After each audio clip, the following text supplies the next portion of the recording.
¿Qué tal, familia? Qué bueno que una vez más ustedes y nosotros nos reunimos en este su programa Perspectiva. Perspectiva, como su nombre lo indica, enfoca los asuntos, los temas del diario vivir desde distintos ángulos. Y queremos usar esa información que recabamos para ustedes para abrir un foro, un lugar de encuentro donde podamos dialogar sobre temas muy pertinentes a la vida diaria. Hoy vamos a estar hablando sobre las dificultades de la comunicación. Recientemente tuvimos un programa en donde hablábamos de la comunicación sencilla dificultad y la enfocamos desde una perspectiva más teórica, en esa dinámica comunicacional. Hoy vamos a enfocarnos en el área fisiológica de la comunicación. Para eso tenemos con nosotros a una invitada muy especial, es la licenciada Marta Segarra de Rivera, quien es patólogo del habla con un vasto expediente, un conocimiento muy amplio de este trabajo. Así que para más detalles, licenciada, buenas, Dios les bendiga. Dios te bendiga, hermano. Gracias por esta invitación. Es un gusto volver a compartir contigo este foro y orientar al pueblo sobre áreas, ¿verdad?, que son bien importantes y como seres humanos que todos queremos comunicarnos y compartir con los demás. Gracias por tú responder a esa invitación nuevamente. Frank y Marta, que dirigen una fundación, amigos de las personas con impedimentos, son mis amigos por mucho tiempo y hemos compartido ya experiencias comunes en el área ministerial. Bueno, quiero recordarles que usted puede comunicarse con nosotros a través de las diferentes redes sociales, Google+, Twitter, YouTube. Puede escribirnos a nuestra dirección de correo. Todo esto aparece en los cintillos que dejamos correr durante la programación y ahí usted puede tomar los datos y hacernos llegar su información. En Facebook, usted sabe, puede contactarnos también. Y le voy a decir algo. Recientemente han estado llegando correos electrónicos, datos, informaciones de gente de diferentes partes del mundo que nos testifican de cuánto le ha bendecido la información que le hemos otorgado. Para nosotros eso es necesario, eso nos alimenta. Usted comuníquese con nosotros y por favor de esa manera sabemos que estamos haciendo lo que corresponde. Bien, Marta, dicho todo esto, tenemos que entrar directamente en materia. Eso es así. Hablar del lenguaje es un asunto complicado. Porque por una parte hay la cultura, todo lo que es la teoría de la comunicación y del lenguaje. Pero entendemos que entran en función dos aspectos muy importantes, muy generales, o se pueden subdividir. Pero primero tenemos lo que pudiéramos decir que es la teoría del lenguaje y la comunicación. Pero también tenemos la fisiología de este. Entonces, hablar está con lo fisiológico. El lenguaje está con lo cognitivo. Eso es así. En esa información. Entonces me gustaría que hablaras un poco de esto y nos pudieras poner en contexto para poder entrar en materia. Claro, por eso el profesional que trabaja estas dificultades de comunicación se le conoce como el patólogo de habla y lenguaje. ¿Okay? Son dos áreas totalmente diferentes. Como mencionabas en un principio, el habla tiene que ver más con la parte fisiológica, la producción de los sonidos. Cómo yo soy capaz de pronunciar la S, la A, la P, diferentes sonidos que juntos forman palabras, oraciones que obviamente están expresando nuestras ideas. En el caso del lenguaje ya estamos hablando del conocimiento de las cosas que nos rodean y no solamente nombres, taza, teléfono, casa, papel, sino cómo unir ese sinnúmero de palabras para formular ideas, para pensar, para narrar y comunicar. Ambas áreas tienen sus propias complejidades, pero necesitan una de la otra para que la comunicación sea efectiva. La comunicación es algo más complicado de lo que la gente piensa. Claro, sí, que al tenerlo diariamente, que al usarla con tanta cotidianidad, lo damos como algo automático.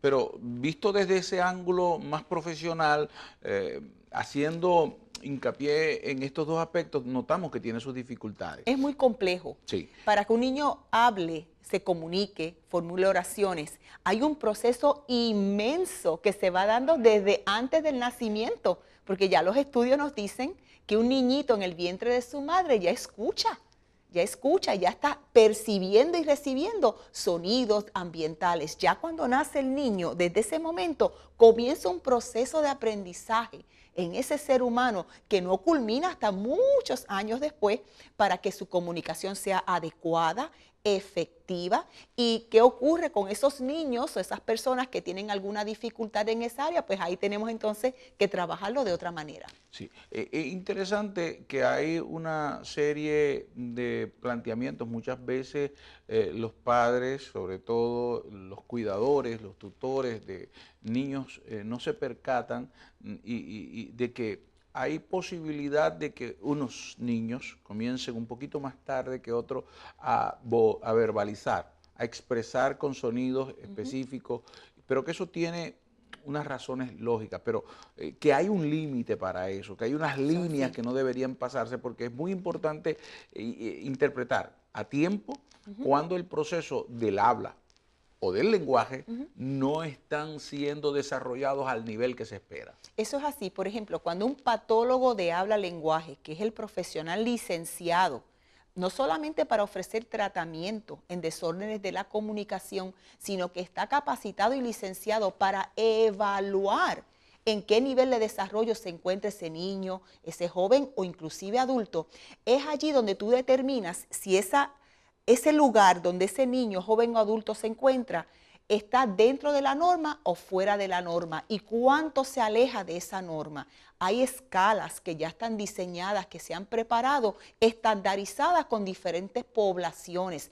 Eso lo que significa es simplemente que se toma una muestra general de la población de niños de desarrollo o jóvenes típicos y se evalúan sus destrezas de comunicación.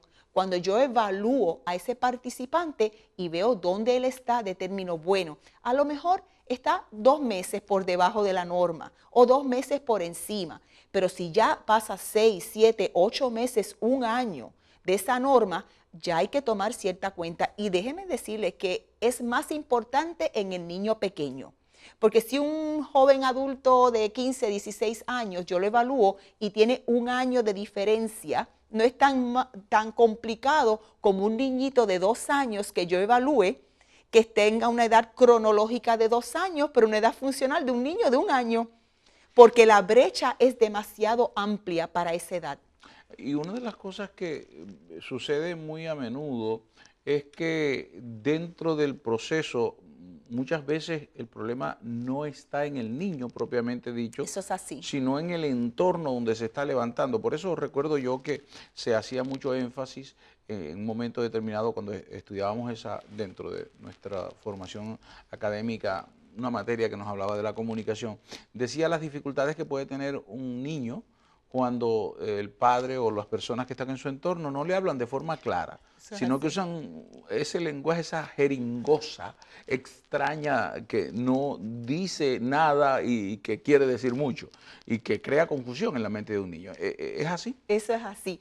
Nosotros somos muy enfáticos con nuestros padres, sean niños que tengan un desarrollo típico o niños que ya están evidenciando algunas áreas de necesidad especial. Les tenemos que decir, usted le va a hablar claramente, usted va a hablarle con calma, pero le va a hablar claramente. No vamos a usar el chiquiteo, no vamos a estar cambiándole las palabras ni los nombres a las cosas, para que el niño ya vaya acostumbrándose cómo es que se habla, cómo es que se pronuncia, porque sí trae rezagos en el niño cuando no somos claros con ello. No tenemos que hablarle como a nivel doctoral, pero debemos ir hablándole claramente las palabras sin usar chiquiteo, sin usar abreviaciones. Y una cosa que es cómica, se da mucho aquí en Puerto Rico, nos reímos mucho, porque muchas veces un papá le dice a un niño, mira nene, búscame eso que está allá encima de aquello.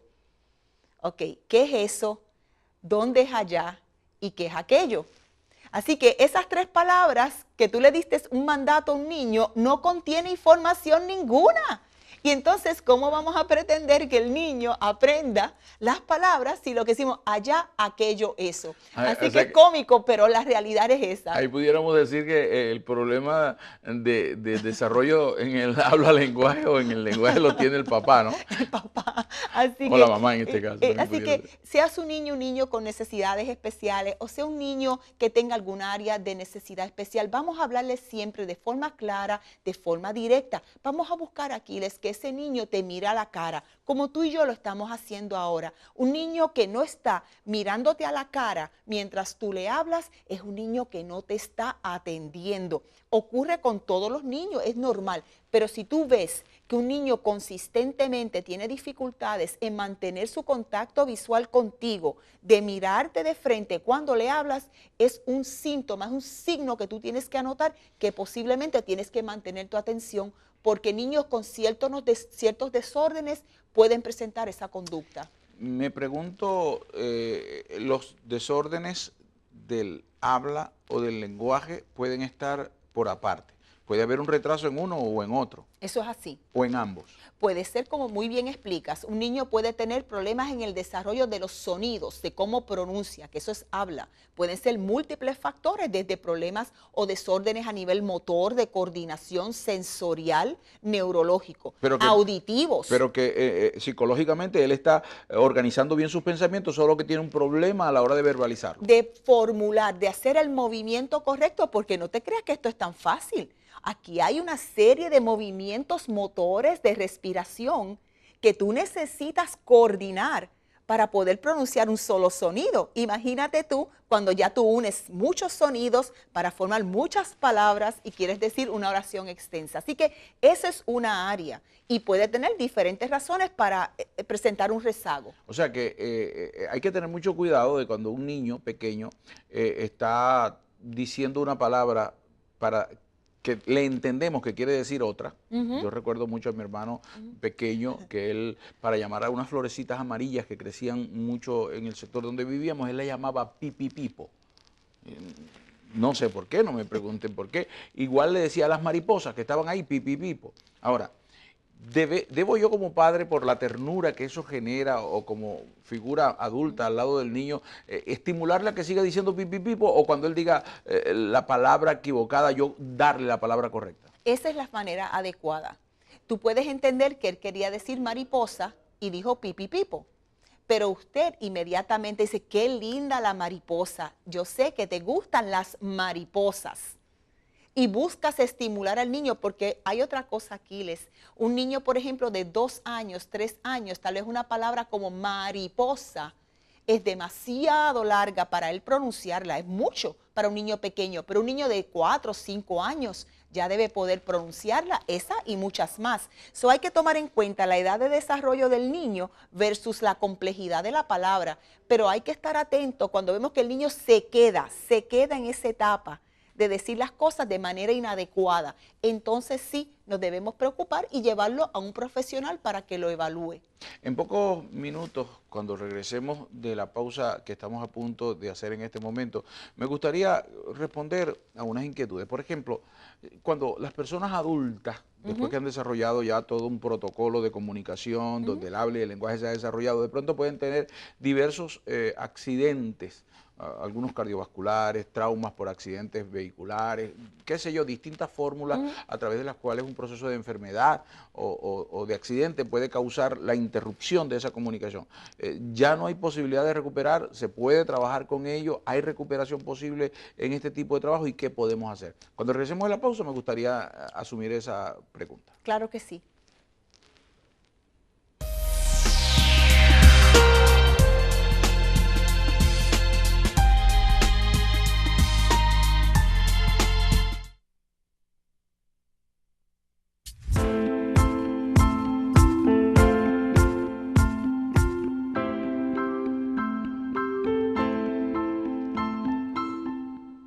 Bien, continuamos acá en Perspectiva, recordándoles que usted puede estar en contacto con nosotros a través de las diferentes redes sociales, Google+, Facebook, Twitter, también a través de YouTube o nuestro correo electrónico y también nuestro correo regular. Todo eso aparece en los cintillos que colocamos durante toda la programación. Tome nota, por favor, comparta con nosotros. Ese es nuestro pago, saber que servimos y que alguien ha sido de alguna manera beneficiado de esta programación. Bien, estamos hoy acompañados de la licenciada Marta Segarra, quien es patólogo del habla y del lenguaje.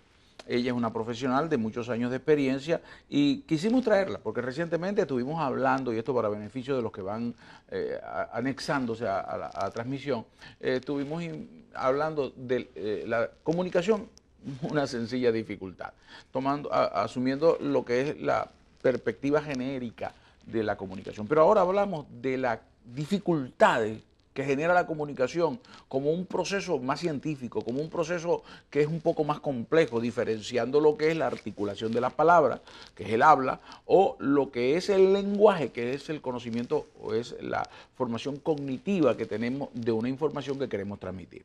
Bien, cuando fuimos a la pausa, Marta te preguntaba, una persona adulta, porque estábamos hablando de la perspectiva de los niños, un trabajo más común, pero sucede muy a menudo hoy día que jóvenes y adultos sufren accidentes, sufren enfermedades que interrumpen la posibilidad de lo uno o de lo otro o de ambos. Eso es así. Es muy común, tomando por ejemplo, que en los CVA, ataques cerebrovasculares, en los que una persona sufre esa situación, tiene la información adecuada, pero no haya cómo articularlo.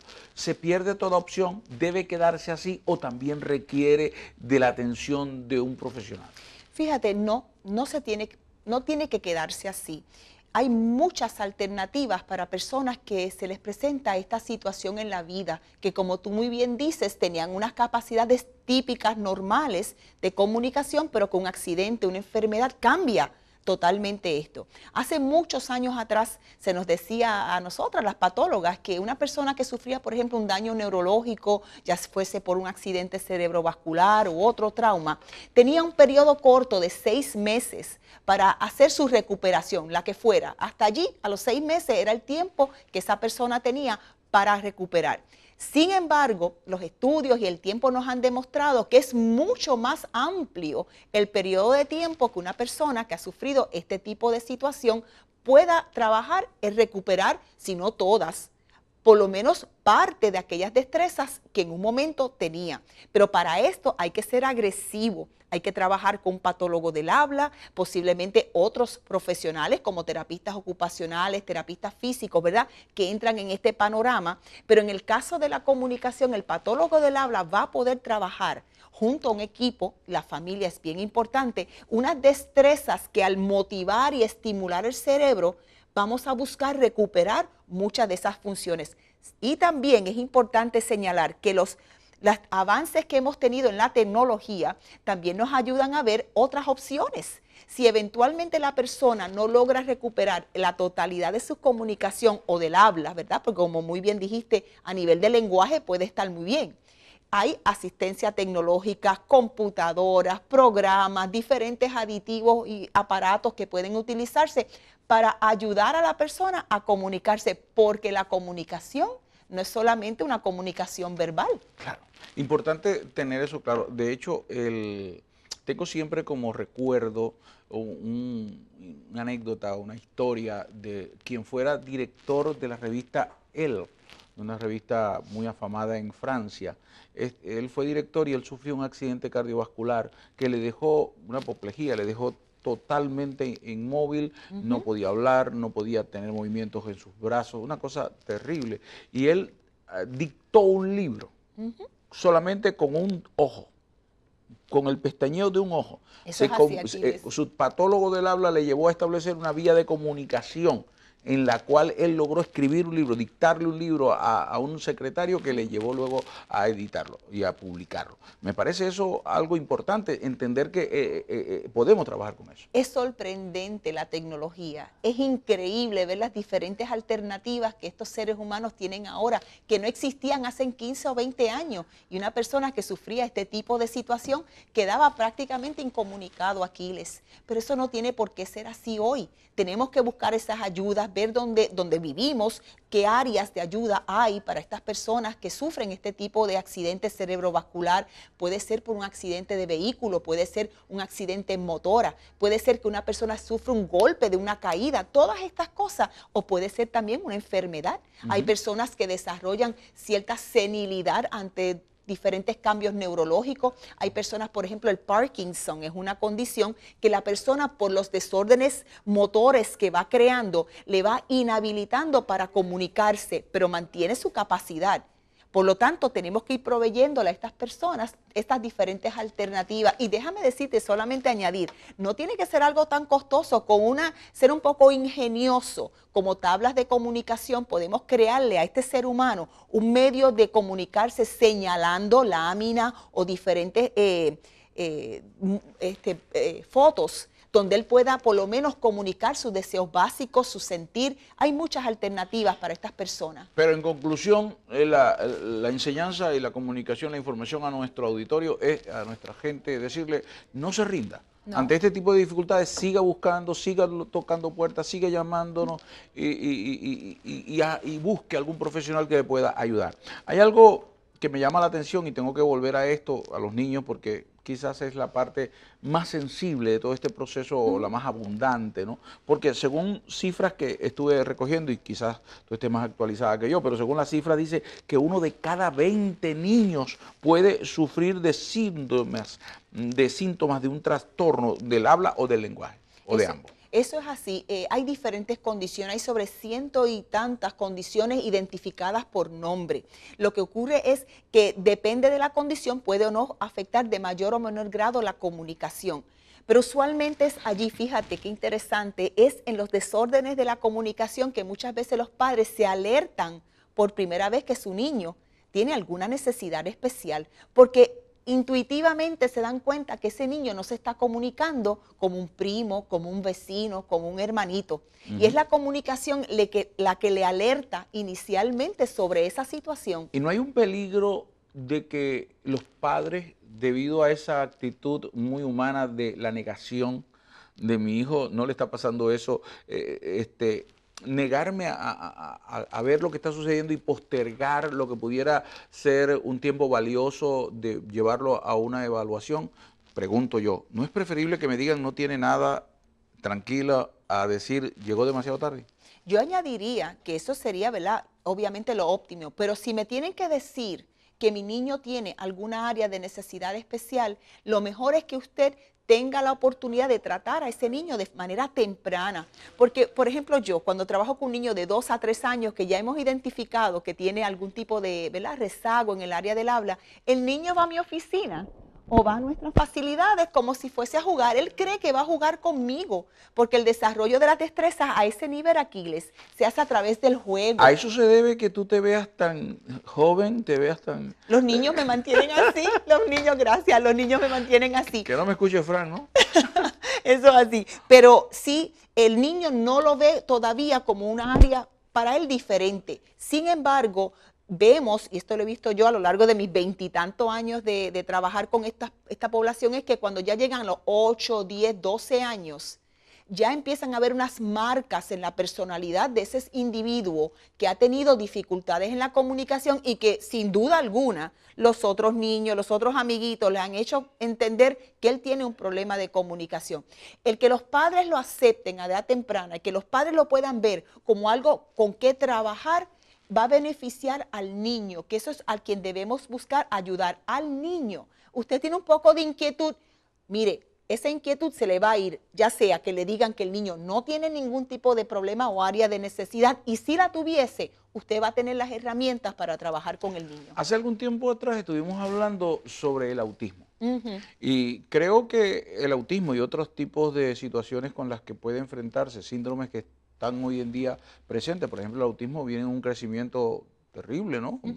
Cada día son más los niños que nacen con autismo o tienen algún rasgo autista, pero también hay otros síndromes que se presentan y como tú decías, se identifica muy rápidamente a través de la comunicación, porque una de las cosas que establece, por ejemplo, el autismo es una comunicación más bien hacia adentro, consigo mismo, y una inhabilitación o una pequeña incapacidad para poderse comunicar con otros. Si yo te dijera que para un profesional, nosotros desde el bebé, nosotros podemos identificar ciertas características que el niño ya presenta, que levantan antenitas de preocupación en aquellos niños que presentan desórdenes como el autismo, ¿verdad? Que físicamente no se ven, pero que ya el niño comienza a demostrar ciertas conductas que son atípicas. Obviamente el padre no se da cuenta, pero cuando hacemos la entrevista y le hacemos ciertas preguntas, ya sabemos que ese niño desde muy temprana edad ya demostraba unas dificultades en ese contacto social que viene desde el contacto visual,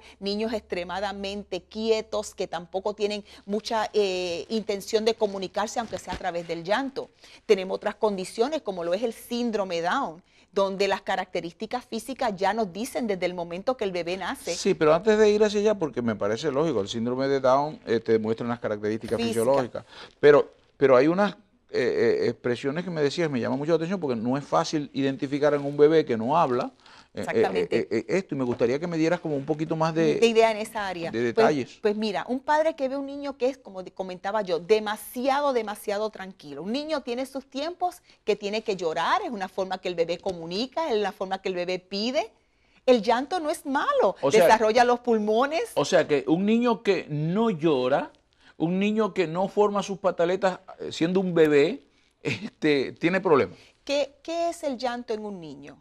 Es su manera de comunicarse, es su manera de pedir, de decirle a usted que está mojadito, que necesita un cambio de pañal, que tiene hambre, que está incómodo, que quiere que usted lo coja. O sea, el llanto en el bebé es una comunicación y hemos visto a través de entrevistas que muchos niños, no todos, pero niños que luego son diagnosticados con estas condiciones eran niños que prácticamente no eran, niños perfectos, bebecitos que casi nunca lloraban. También puede haber lo contrario.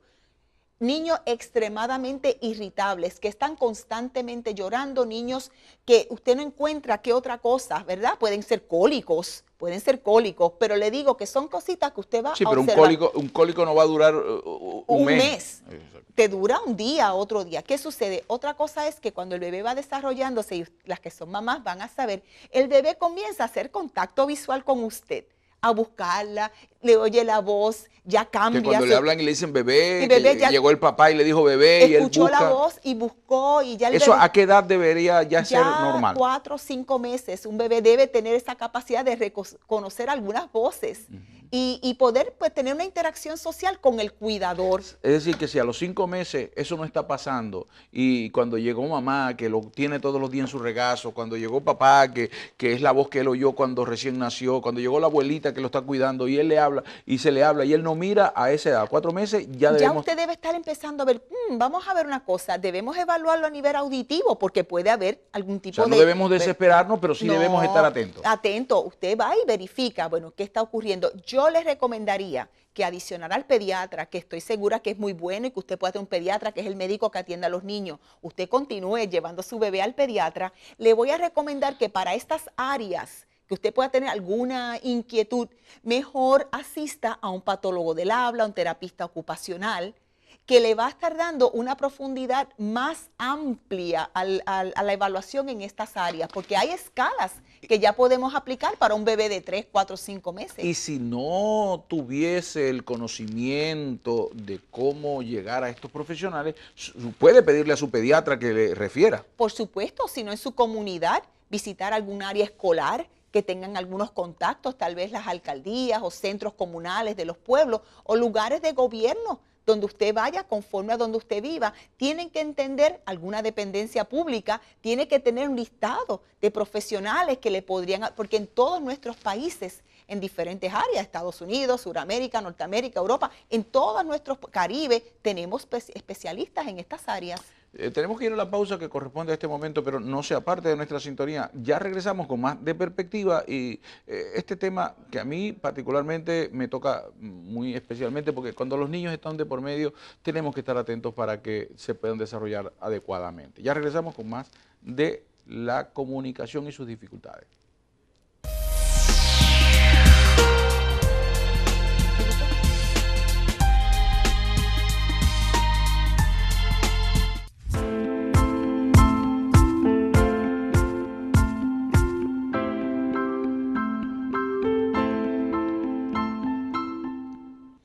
Bien, de de nuevo estamos con ustedes. Gracias por permanecer en nuestra sintonía. No se olvide, comuníquese con nosotros a través de las redes sociales, también las redes regulares de comunicación. Están apareciendo nuestras diferentes direcciones. Usted este programa, luego de visualizarlo en el horario correspondiente a su sector, también puede volver y buscarnos en YouTube. Estamos en Twitter, Facebook, allí, Perspectiva CDM, allí seguramente va a encontrarnos y con gusto vamos a poder responder a sus interrogantes. Si tiene algún tema en el que usted cree que deberíamos trabajar, nos han llegado solicitudes para repetir o para añadir segmentos a programas ya dados, por favor, comparta con nosotros y seguramente la dirección, la producción va a estar dispuesta a ayudarles y a bendecirles en ese sentido. Como les dijera, me acompaña la licenciada Marta Segarra, quien es patólogo del habla-lenguaje, profesional por más de 20 años en este campo, una mujer muy experimentada, con la cual hemos venido hablando de las dificultades de la comunicación en sus aspectos más fisiológicos, más estructurales, más científicos. Bien, dicho esto, hay un asunto que hemos venido mencionando, los posibles síntomas y todo esto, pero es que hay algo. A veces nosotros tendemos a ser muy alarmistas y de repente tuvimos una niña que a los 9 meses ya estaba diciendo mamá, papá, tío, abuelo, abuela. O sea, aquello era una cosa, la niña a los 9 meses, ¿no? Es una barbaridad. Y el nene, el varoncito, tiene año y 2 meses, año y medio, y todavía dice la mitad, ni siquiera la mitad de lo que ella decía. Eso no necesariamente es una disfunción, ¿no? No, no es ninguna disfunción. Lo que pasa es que los niños, como todos, son diferentes. Muchas veces, pues el aspecto, ¿verdad?, neurológico, la capacidad innata con la cual vienen, hay niños que son más avanzados que otros, pero lo lindo de esto, Aquiles, es que ya esto está dentro de unas normas preestablecidas y ya sabemos que, por ejemplo, para el público, si usted tiene un niño pequeño en su hogar, un niño de 1 año, es fácil recordar esto. Debe ya por lo menos poder utilizar una palabrita, o sea, a la vez, una palabrita a la vez con sentido. Por ejemplo, mamá, papá, ven, aquí, ¿verdad? Ame por dame. Ya a los 2 años debe ser capaz de unir 2 palabras. Mamá, ven, dame eso. Y ya a los 3 años, mamá, dame eso. O sea que al añito se comunican con una palabra. A los 2 añitos ya deben estar uniendo por lo menos 2 palabritas cortas, aunque no las pronuncien totalmente bien todavía, y a los 3 añitos ya deben estar haciendo algunas frasecitas cortas. Esto es como la norma. Pueden haber niños mucho más acelerados, niños que están dentro de la norma, pero ese es lo normal. Ahora, yo les voy a pedir, vamos a tratar de evitar esas comparaciones. Es muy fuerte para los niños cuando se les comparan unos con otros. Si creemos que nuestro niño tiene alguna diferencia, debemos ir a los profesionales adecuados. Aquí quiero ponerle una rayita, subrayar este asunto, porque muchas veces pensamos que mi niño, como no se comunica bien, no entiende lo que yo digo. Y entonces hago esas comparaciones delante de él porque es un bebé y el bebé no entiende. No entiende. ¿Eso es así? No, no, no, no. El niño, aunque no pueda expresarse correctamente, tiene una mayor capacidad de comprensión de la que uno se imagina. Y te voy a decir una cosa, Aquiles, los niños no solamente entienden las palabras, entienden el lenguaje que no se dice, que es el lenguaje corporal, tu cara, tu rostro, tu gesto y el tono con el cual tú te diriges a él o hablas de cosas sobre él. Tal vez él no pueda entender todas las palabras, pero definitivamente entiende la comunicación completa cuando estás hablando de él. Así que hay que tener mucho cuidado, no hacer comparaciones. Al contrario, vamos a crear ambientes donde se le estimule al niño a hablar. Y me explico, aquellos que nos escuchan, miren, si un niño llega a la nevera y usted, antes de que el muchachito ni tan siquiera diga agua, ya usted le buscó la botella de agua porque sabe que eso es lo que el niño quiere a esa hora, no le ha dado la oportunidad para que el niño produzca la palabra, se esfuerce. Tenemos que crear las situaciones, que el niño empiece, si ya puede decir agua, que por lo menos pida mamá agua. Es que tú dices una cosa que me haces interrumpirte. Yo no quiero interrumpirte, yo quiero dejarte hablar, pero es que dices cosas que me hacen interrumpirte. Dime, Aquiles. Y ¿quieres decir entonces que muchas veces la sobreprotección es tan mala como pudiera ser la negligencia. Eso es así. Al niño hay que exponerlo, hay que darle oportunidades. El niño puede pedir agua, que pida el agua, no hay que darle la Y botella. hasta que sufra un poquitito Bueno. que cuando dice, ¿qué me quisiste decir con eso? Exacto, yo siempre digo que yo pierdo las habilidades con algunos de ellos. No, eso no se llama así, se llama de otra manera, por ejemplo. Y el niño me mira y me dice, no, Marta, tal palabra. O sea, que él mismo se siente que en un momento me está educando a mí cuando no es cierto, pero estoy dándole una oportunidad de forma divertida, nos reímos muchísimo.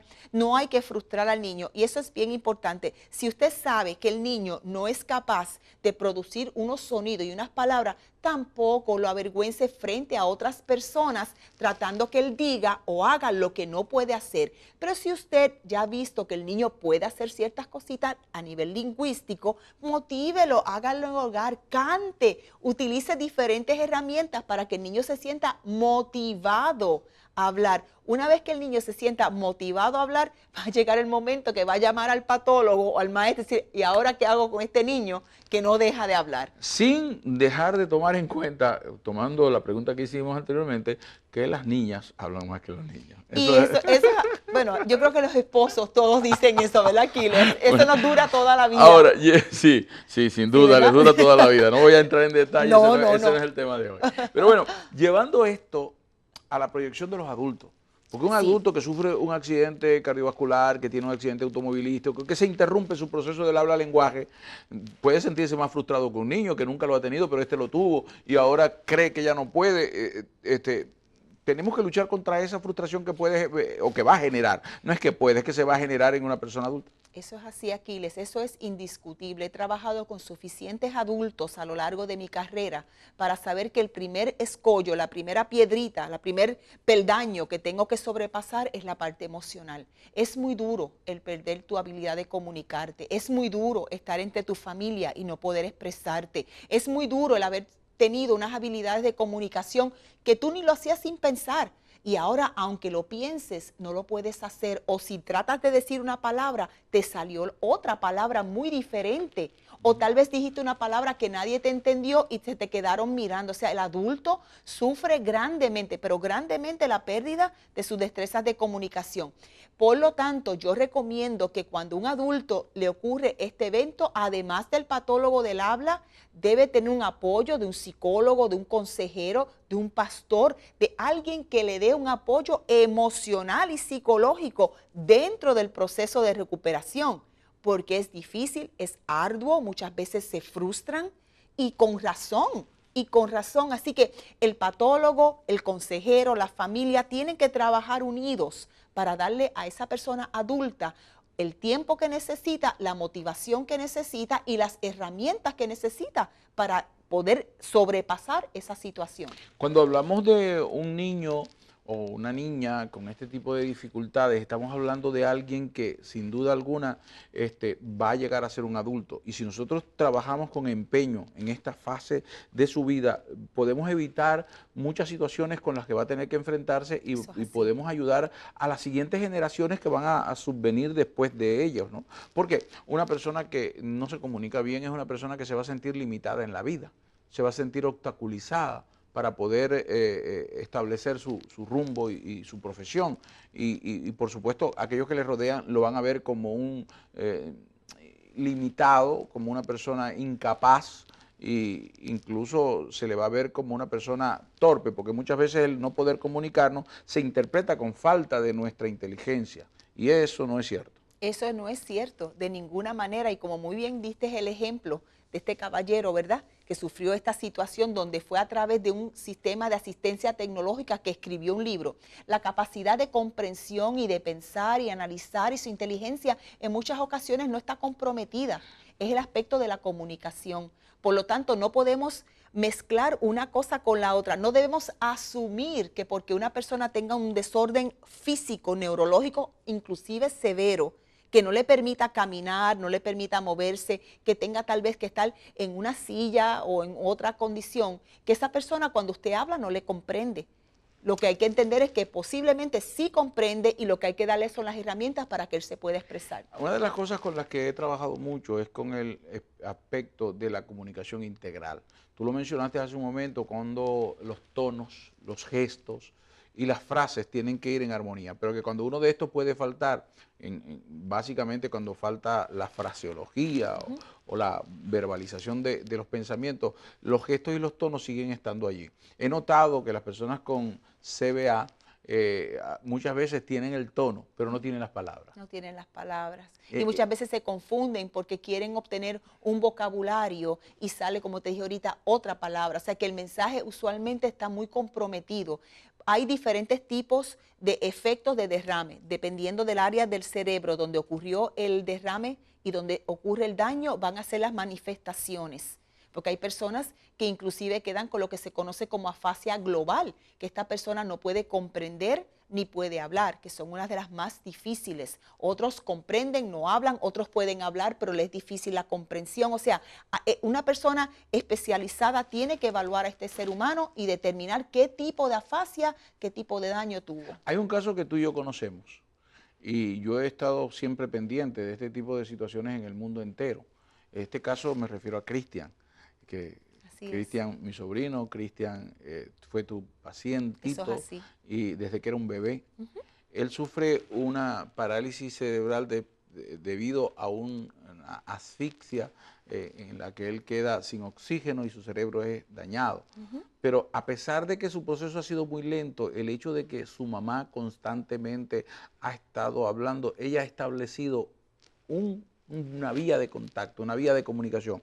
Entonces, mi pregunta es, ¿cuándo nosotros podemos decir que alguien no está percibiendo? Si a veces cuando menos lo creemos, esa persona sí está recibiendo información, sí está aprendiendo, sí está creciendo. En este momento, mi sobrino ya tiene 14 años, 13, 14 años, y desde bebé que sufrió eso al añito, ha estado en un proceso lentísimo, no diríamos, pero siempre progresivo. Ha seguido en eso. Cualquier persona que nos esté viendo en este momento le podemos decir lo mismo.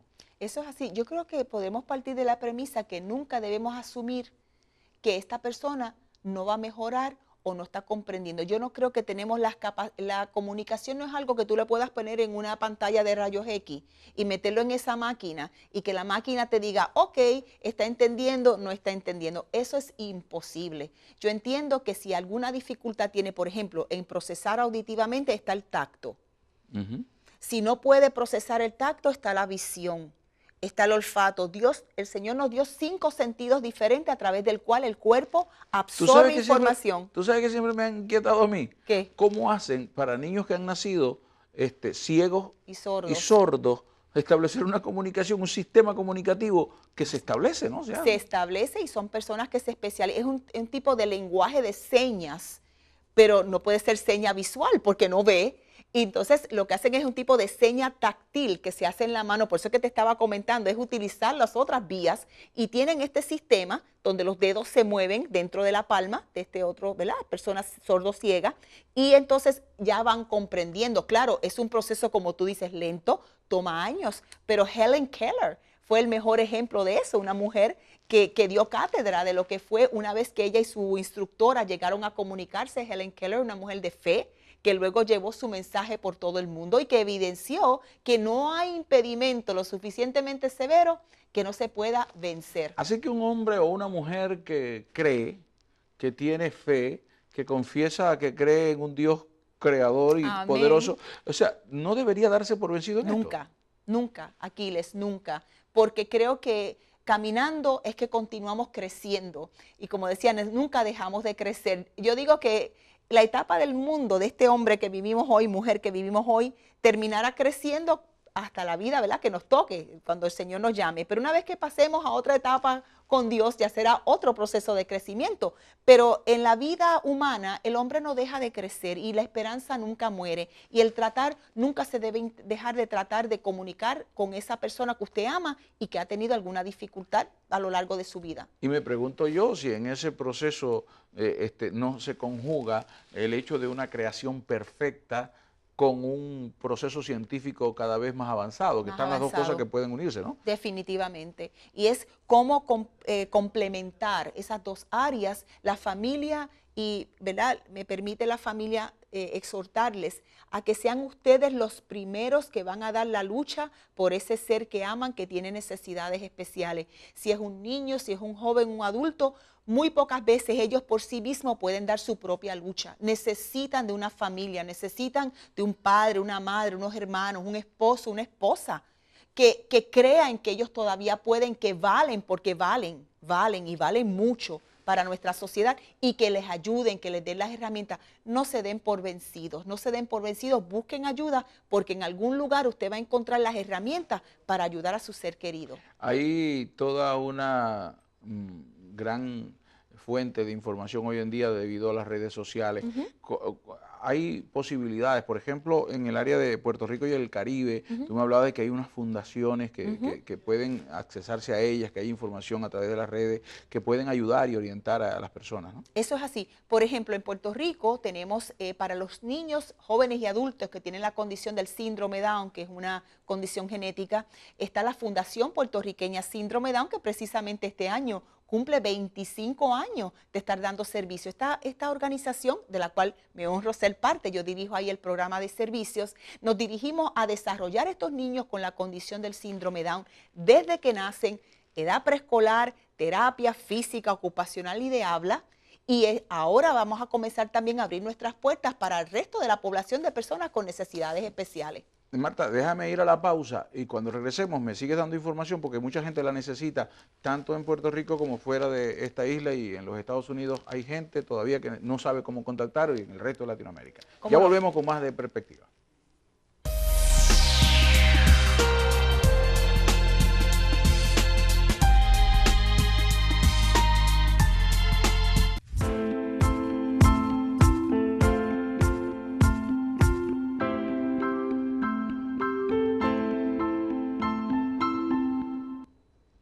Bien, regresamos con Perspectiva. Gracias por mantenerse en nuestra sintonía, gracias por estar atento a toda esta programación y a toda la programación de este canal. Les recuerdo que usted puede mantener contacto con nosotros a través de las diferentes redes sociales. Facebook, Google+, Twitter, a través del correo regular, a través de nuestro correo electrónico. Usted puede comunicarse con nosotros, pero más que poder, ejercítese. Comuníquese con nosotros, nos hace falta, lo necesitamos. El que usted nos retroalimente para nosotros es estimulante y nos ayuda a seguir adelante. Durante toda la programación va a encontrar cómo Cintillos le van a estar informando dónde puede estar en contacto con nosotros. Como durante toda la programación me ha acompañado la licenciada Marta Segarra, quien es patólogo del habla lenguaje, y ella como profesional por más de 20 años nos ha permitido tener la posibilidad de asumir, de llegar a todo ese conocimiento y compartirlo en el día de hoy. Nos quedan unos pocos minutos, pero quiero aprovecharlo. Me estabas hablando de la fundación con la que participa, que es la Fundación del Síndrome de Down. Fundación Puertorriqueña Síndrome Down, atendemos los niños con la condición de todas las edades, inclusive madres que ya le han dicho que con gran probabilidad tendrán un niño con la condición, desde preescolares, terapia, habla, de ocupacional y físico, y estamos allí para orientar, para bendecir las familias que necesiten, ¿verdad?, de estos servicios. Nos pueden llamar al 787-283-8210, que es el teléfono de la fundación. También hay una escuela muy interesante que se encuentra en Río Piedras, se llama IMEI, Instituto Modelo de Educación Individualizada. Ya estos son para niños que tienen, por ejemplo, problemas de autismo, desórdenes de aprendizaje, van desde kinder hasta cuarto año. O sea que en Puerto Rico hay varias instituciones muy buenas que ofrecen servicios a esta población. Así que también nos pueden llamar al ministerio 791-3513 con el 787 para cualquier información adicional sobre estas instituciones u otras. Y si te quieren escribir algún correo electrónico, porque las personas no tienen para hacer una llamada, pero están en algún lugar de Sudamérica, en algún lugar del Caribe y quieren comunicarse contigo, ¿cómo pudieran hacerlo? Pues mira, nos pueden nos pueden escribir a minape.frankmarta@gmail.com. Repítemelo, por favor. Claro que sí, MINAPE, que es una abreviación de Ministerio Amigos Personas Especiales, minape.frankmarta@gmail.com. Y Marta, tú estás en la disponibilidad para si instituciones, iglesias, organizaciones sociales quisieran invitarte para orientar sobre este tema. ¿Tú estás dispuesta incluso a viajar fuera de Puerto Rico? Claro que sí. Nosotros como Ministerio Amigos de las Personas Especiales, tenemos un llamado claro del Señor, que es ir a las iglesias y prepararlos para que puedan recibir, amar y presentar las buenas nuevas de Jesús a las personas con necesidades especiales y a sus familias. Es decir, que el llamado de ustedes es tocarle la puerta a las congregaciones y decirles salgan de un modelo establecido y amplíen un poco más el campo. ¿Se aplicaría aquello de dejar los niños venir a mí y a veces no los dejamos porque los limitamos a una comunicación adulta cuando ellos tienen que tener una comunicación especial y un proceso educativo que se debe ir adquiriendo poco a poco y que nosotros debemos tener conocimiento de eso? Eso es así, y si miramos el ejemplo de nuestro Señor, vemos a un Jesús totalmente envuelto con personas con diversas necesidades especiales a los cuales tocó, sanó y ministró, y por lo tanto la iglesia tiene el mismo llamado, y el ministerio Amigos de las Personas Especiales tiene ese labor, tiene esa, ¿verdad?, llamado de Dios. Si usted nos quiere llamar para visitar su iglesia, inclusive como tú dices, Aquiles, en cualquier parte que usted se encuentre,